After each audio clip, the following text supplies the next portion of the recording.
Today எதை report பண்ணுது, DMK நடத்தின இன்டர்னல் சர்வேல தாவேகாவுக்கு அதாவது வேல்யூ, அதாவது அதோடைய மதிப்பு ஏறிக்கொண்டே போகிறது.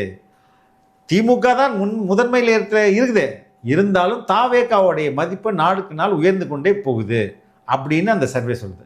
நம்பர் 2 என்ன சொல்லுது, மைனாரிட்டிஸ் இங்கே உள்ள சிறுபான்மை மக்கள் எல்லாம் எங்கே ஷிஃப்ட் ஆயிட்டாங்க, தாவேகாவுக்கு ஷிஃப்ட் ஆயிட்டாங்கன்றது எந்த சர்வேல சொல்றாங்க, டிஎம்கே லெட் சர்வேல. அப்பா உங்களுக்கு எப்படி இப்போ கடுப்பாமா கடுப்பாத? கண்டிப்பா, ஏன்னா மைனாரிட்டிஸ் வந்து டிஎம்கே உடைய ஒரு பெரிய ஸ்ட்ராங் ஹோல்ட் இல்லையா? இல்ல, அது மட்டும் இல்லாம மைனாரிட்டிஸ் தான் இங்க வந்து வெற்றி தோல்வியை முடிவு பண்றது.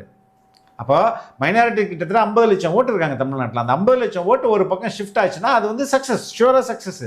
இப்போ திமுகலேருந்து இந்த மைனாரிட்டி ஓட்ஸ்லாம் எங்க போகுது, தாவேகா கிட்ட போகுது. அப்ப இதை தாவேகாக்கு போறதை தடுக்கிறது இல்லைன்னா தடுக்கிறதுக்கு ஒரே வழி என்னது, எப்படி வந்து மைனாரிட்டிஸ் வந்து பிஜேபியை வந்து ஒரு த்ரெட்டா பாக்குறாங்களோ அவங்களுடைய எக்ஸிஸ்டன்ஸ்க்கு, அவங்க எந்த கட்சியை நம்புறாங்களோ அதே கட்சிக்கு வந்து இப்ப அவங்க என்டிஏக்கு போக போறாங்க அப்படிங்கிற. அப்ப பவன் கல்யாணம் வச்சு பேசிட்டாங்க, அவர் என்டிஏக்கு போக போறாரு. அதிமுக கூட்டணியில் தாவேகா நாளைக்கு டெல்லி போகும்போது அதெல்லாம் பற்றி பேசுவாங்க, நாளைக்கு இதெல்லாம் பேசுவாங்க. நான் எதுக்கு தான் இது ரொம்ப முக்கியமாக நம்ம பேசணும்னு நினச்சினோம், இதெல்லாம் நாளைக்கு பெரிய பேசு பொருளாகும். அப்போ ஆல்ரெடி இந்த நம்ம சர்ச்சஸ் இருக்கும், அதில் நிறைய கமிட்டிஸ் இருக்கும், அவங்க எல்லாம் பாதி பேர் நான் வந்து என்ன சொல்கிறது, எல்லாருமே திமுக காரனை வச்சுட்டு அங்கே வந்து பிரச்சாரம் பண்ணிட்டுறாங்க சர்ச்சில்.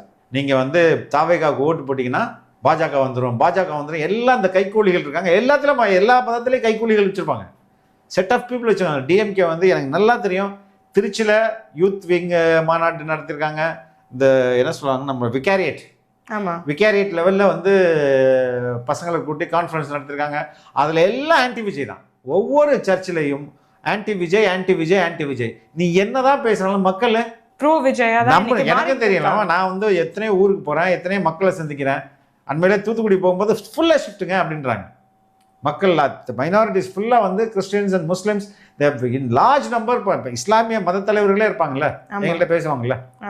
அன்னைக்கு முக்கியமான பாஜகலேருந்து ஒரு முக்கியமான ஆள் பேசினார் என்கிட்ட, சார் உங்கள் தலைவர் ஜெயிச்சிருவார் சார், நீங்கள் வந்து நான் கூட ஃபர்ஸ்ட்டில் ஒரு மாதிரி நினச்சேன், அதுக்கப்புறம் ரொம்ப நான் பார்க்குறேன்ல எல்லா இடத்துக்கும் ரொம்ப அப்புறம் ஃப்ரெண்ட்லியாக பேசுகிறாருன்னு வச்சுக்கேன். அது மாதிரி அக்ராஸ் த ஸ்டாக்டம் பல்வேறு லேயர்லேருந்து என்கிட்ட பேசும்போதெல்லாம் சொல்கிறாங்க. இப்போ மைனாரிட்டி ஷோர் ஷார்ட்டாக அங்கே மூவ் ஆயிடுறாங்க. அது டிஎம்கேக்கு தெரிஞ்சிச்சு.